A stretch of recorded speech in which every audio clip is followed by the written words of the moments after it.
Hello everyone, welcome back to the channel. आज इस video में हम कुछ और टर्मिनोलॉजीज पढ़ेंगे। आज जो टर्म्स हम पढ़ने वाले हैं मैंने बोर्ड पे ऑलरेडी लिख दिया है। तो सबसे पहला जो हमारा टर्म है दैट इज इडीमा। ओके, इसको हम ये भी लिखते हैं OEDEMA, बट प्रोनाउंस हम इसे हमेशा इडीमा ही करेंगे। ठीक है, ये बस ब्रिटिश इंग्लिश और अमेरिकन इंग्लिश का डिफरेंस है। ओके, ये होता क्या है?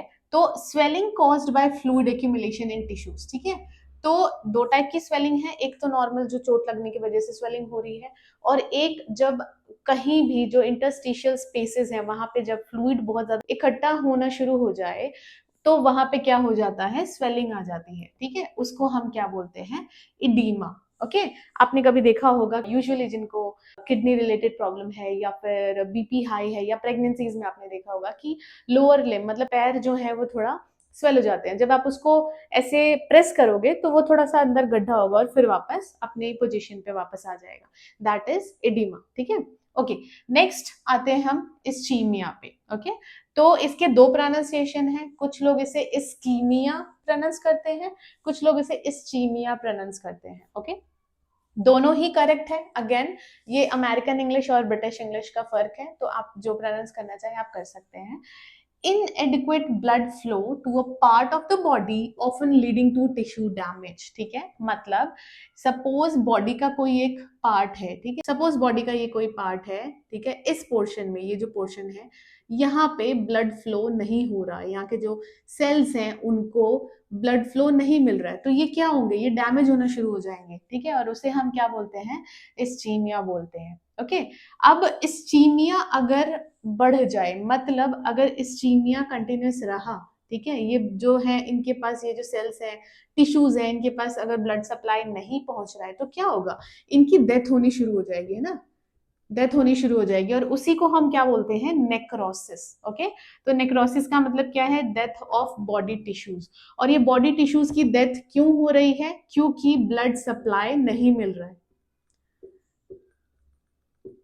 ठीक है, ब्लड सप्लाई नहीं मिल रहा है।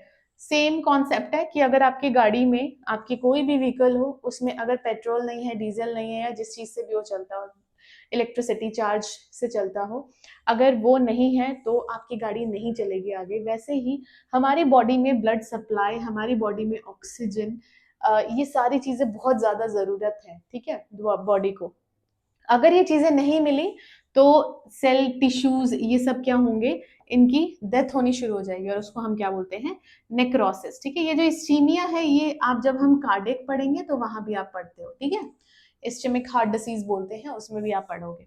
ओके, नेक्स्ट आते हैं हम लीजन पे कि लीजन क्या होता है। अब लीजन का मतलब है an abnormal change in tissue due to injury और डिजीज। ठीक है, मतलब अगर मैं इसको हिंदी में बोलूँ तो आप बोल सकते हो कि जैसे एक घाव होता है, तो उस घाव को हम क्या बोल रहे हैं, लीजन बोल रहे हैं। कोई भी इंजरी या फिर डिसऑर्डर टिश्यू पे, उसको हम क्या बोलते हैं, लीजन बोलते हैं। ओके, नेक्स्ट आ जाते हैं हम कॉम्प्लिकेशंस पे कि कॉम्प्लिकेशंस क्या होते हैं। ठीक है, ओके, अब हम जब भी कोई भी डिसऑर्डर पढ़ेंगे, जैसे हमने जब डायबिटीज मेलाइटिस पढ़ा था तो वहां पे भी मैंने आपको बताया था कि कॉम्प्लिकेशन डायबिटीज मेलाइटिस के क्या होते हैं। ठीक है, अब ये कॉम्प्लिकेशन हम क्यों बोल रहे हैं, कॉम्प्लिकेशन का मतलब है a secondary condition that develops during the course of a disease or after a procedure। ठीक है, सपोज किसी को डायबिटीज मेलाइटिस हुआ, तो डायबिटीज मेलाइटिस क्या है, प्राइमरी डिसऑर्डर है, वो तो हो चुका है। अब डायबिटीज मेलाइटिस की वजह से कौन से दिक्कतें आ रही है, उसको हम क्या बोल रहे हैं, सेकेंडरी कंडीशन, है ना।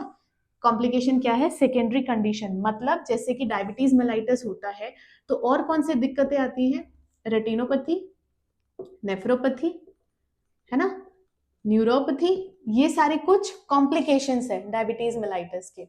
ओके, तो ये था कॉम्प्लिकेशन। अब यहाँ पे एक और चीज लिखी हुई है, आफ्टर अ प्रोसीजर। ठीक है, सपोज कोई भी प्रोसीजर होता है या कोई भी सर्जरी होती है, उस सर्जरी के बाद भी बहुत सारे प्रॉब्लम्स डेवलप हो सकते हैं, बहुत सारे कंडीशंस डेवलप हो सकते हैं, उसे भी हम कॉम्प्लिकेशन ही बोलेंगे। तो कभी भी जब डॉक्टर्स सर्जरी करते हैं तो वो ये भी सोचते हैं कि अच्छा इसके और क्या क्या कॉम्प्लिकेशंस हो सकते हैं, सो दैट वो पहले से ही प्रिपेयर्ड रहे। ओके, तो ये थे कुछ टर्म्स जो आज की क्लास में हमने पढ़ा। फर्स्ट था इडीमा, सेकेंड इज एस्चेमिक या फिर एस्केमिक, थर्ड था necrosis, fourth is lesion and fifth is complication. Okay, तो आई होप आपको ये समझ में आया हो एंड आई होप आपको ये वीडियो अच्छी लगी हो। अगर वीडियो अच्छी लगी तो वीडियो को लाइक करें, चैनल को सब्सक्राइब करें, और कोई भी डाउट या फिर रिकमेंडेशन है तो आप मुझे कमेंट सेक्शन में बता सकते हैं। Thank you so much for watching.